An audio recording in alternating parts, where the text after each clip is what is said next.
What Lonzo Thinks is a wide-ranging, free-flowing discussion where I offer up my unsolicited views on everything from music, politics, sports, religion, pop culture, you name it. If it's happening, I'm talking about it. All right, I had to take a day or so just let everything soak in and process and clear my thoughts and become more lucid before I offered up my opinions on what happened Monday night in the National College Football Championship game between Georgia and Alabama. Oh, wow. I gloated last weekend when last week when Georgia beat Oklahoma. I called it that they would win, and I nailed it. And I let the Oklahoma fans who gave me a hard time, I let them have it. So I'm a man, so I got to take it on the chin. I'm sure a lot of folks out there have been hitting me up. I haven't looked at my comments yet, but I'm sure there have been a ton of comments from folks letting me have it, and well deserved, because I predicted that Georgia would beat Alabama, and for approximately 60 some odd minutes of game time, I was right.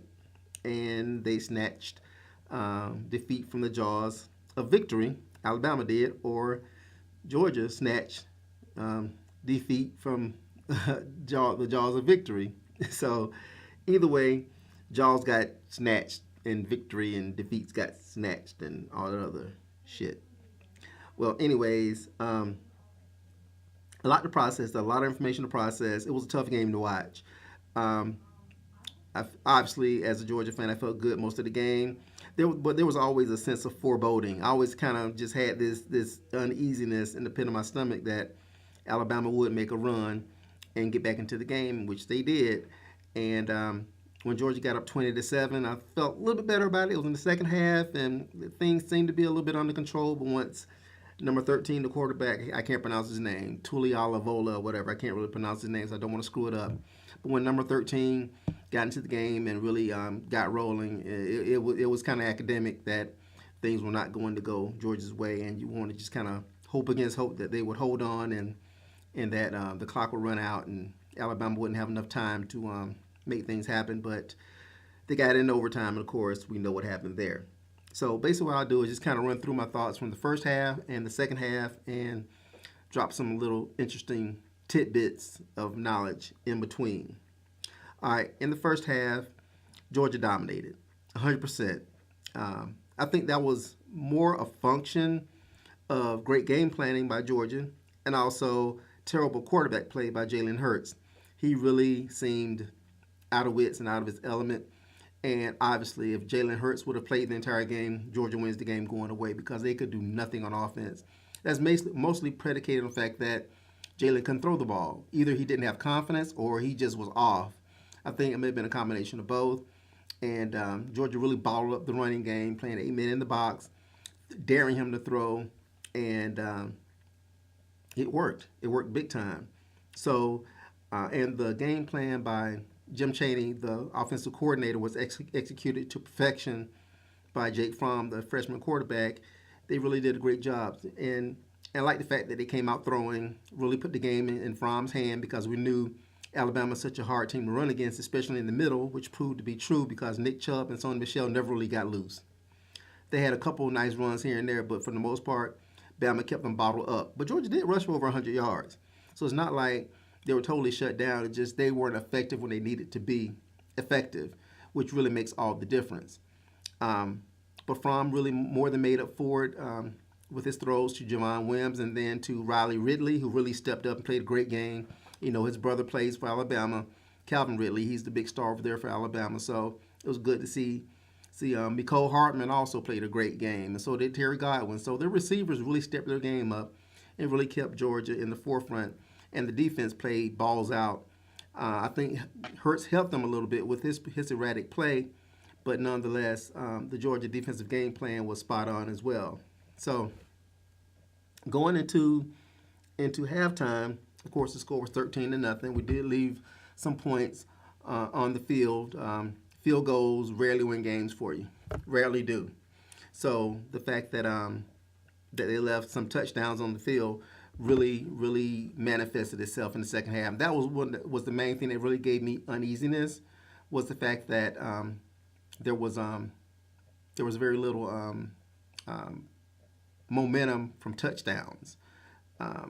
They did score the touchdown near the end. McCole Hartman on a great play call in the wild dog. Did a great job getting into the end zone, but they did leave a lot of opportunities on the field to score touchdowns and wind up with field goals. And that is one of the things that really cost them the game. But like I said, going into halftime, felt good, up to 13-0. Knew that Jalen Hurts was not going to get it done, and I had no idea that Saban would make a change at quarterback because number 13 hadn't played any meaningful snaps all year long. But the kid came in, and for a freshman to do that, a freshman who hadn't played all year, any big-time snaps, to come in cold off the bench and do that was nothing short of amazing. It really was. He was the best player on the field. Really. He totally outshined Fromm in the second half. And that's the biggest second half adjustment, of course, was opening up the passing game and being the master tactician that he is. Saban and his offensive coordinator, Brian Daboll, they honed in on Georgia's weakness. And the weakness was number 14, the cornerback. His name is Malcolm Parrish. He played a horrible game, and they exploited him to the hilt. And that is what good teams do. They find that weakness, and they exploit it until you crack. And that is what happened because Parrish gave up 2 touchdowns. He gave up the winning touchdown. He gave up the first touchdown. And also he committed a terrible pass interference penalty on 3rd down when they were going to get off the field. The guy was just out of his element, and it appears that he does not have the talent level at this point to match up with strong receivers because he basically got used the whole game. They picked on him, and apparently Georgia didn't have a backup suitable enough to kind of come in there and stem the tide. So when you have a weak link, you can only hide him for so long because it takes away from what the defense needs to do as a whole if you're trying to cover for one guy. So you had to kind of leave him on the island and just hope that he would step up and make some good plays. And he made a couple plays, but overall, terrible game for Malcolm Parrish. The proximate cause of them losing is Malcolm Parrish, but you can't put everything on him. I know he's a kid. He tried hard. He's not like he was out there trying to do bad.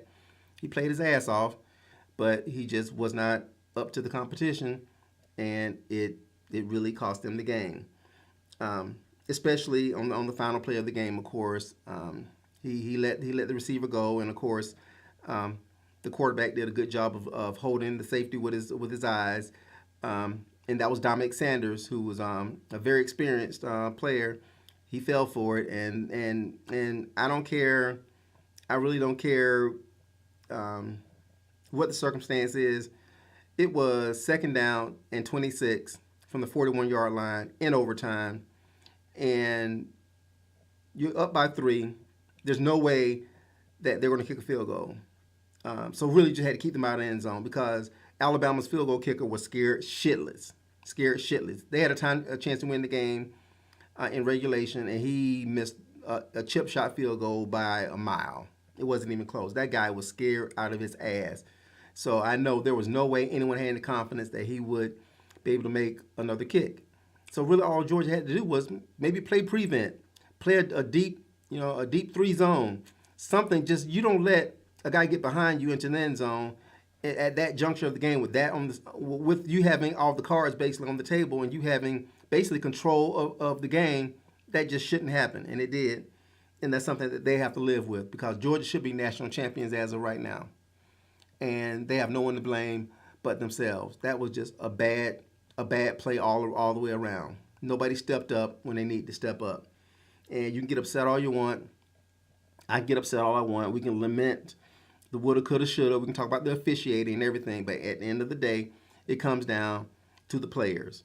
And they didn't make the play that they needed to make at the crucial moment to win the game. Because winning teams make winning plays. And the winning team on Monday night, which was Alabama, made a winning play when it mattered most. That is why Nick Saban has 6 championships. And Georgia hasn't had any since 1980.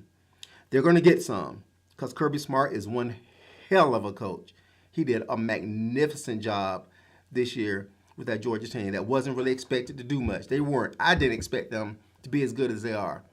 They are ahead of schedule by a mile. They are really, really good. They're only going to get better. Great recruiting classes coming in. The future is bright. Yeah, it hurts that they lost and the way that they lost because we know we let one get away. But I would not be surprised to see them back there again next year and many years to come. If Kirby Smart stays the course and keeps doing what he's doing, he's going to win multiple championships for the University of Georgia. Bank it, book it. It's going to happen. So that's my takeaway on the game itself. Without digging too much into it, I'm sure everybody's kind of analyzed the game ad nauseum. So it's no need for me to keep on rehashing what happened. We know what happened. Just basically giving my opinion on some of the hot spots, the hot points of what happened on Monday night. I will say this much though, Jalen Hurts, if you're listening out there, dude, you took your last meaningful snap as quarterback for Alabama on Monday night. You might as well work on your tackling or start looking at transfers because number 13 is the truth. That guy just took your job. He was magnificent. He was magnificent. That's all I can really say about it. He was magnificent, and I wish we had him on our team because he came in and he won the game. He really, he put you guys in a position to win. Dual threat quarterbacks in college are a must, especially in a league like the SEC. Having a statue back there is not going to work. It's hard to win a championship in the SEC or in college football with a one-dimensional quarterback that can't run.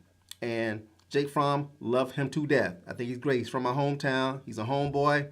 Love him to death. But he is slow as fuck. It's like he's running concrete. He has no mobility. He is not elusive. He's a great kid, smart kid, great quarterback. He's a great tactician. He definitely studies, does his homework. He has a decent arm.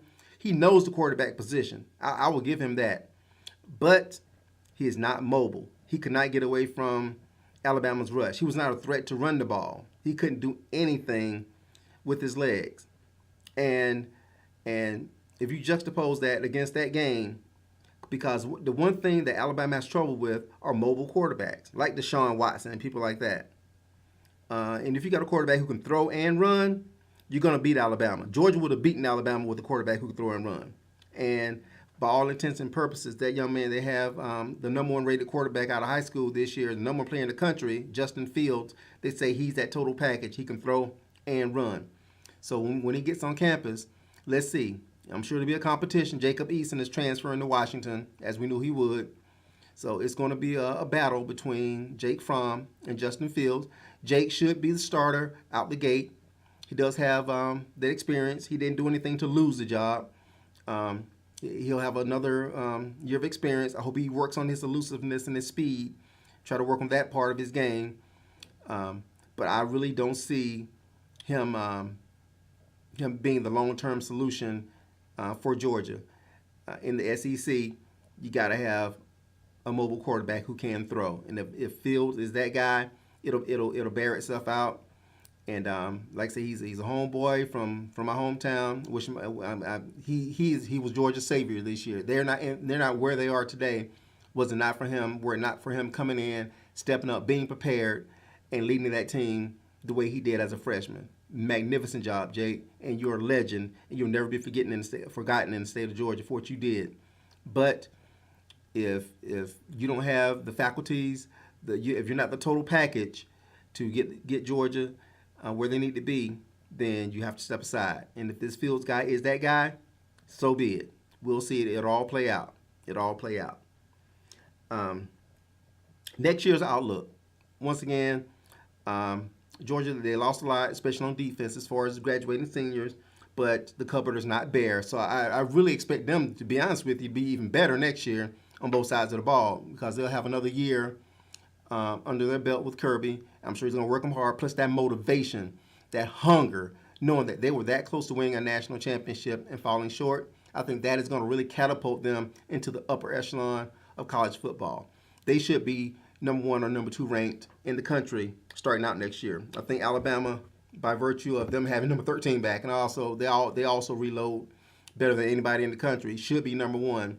But I see Georgia as being number 2 no lower than number 3 because Clemson might be a number 2 with Kelly Bryant coming back and their offense and defensive abilities.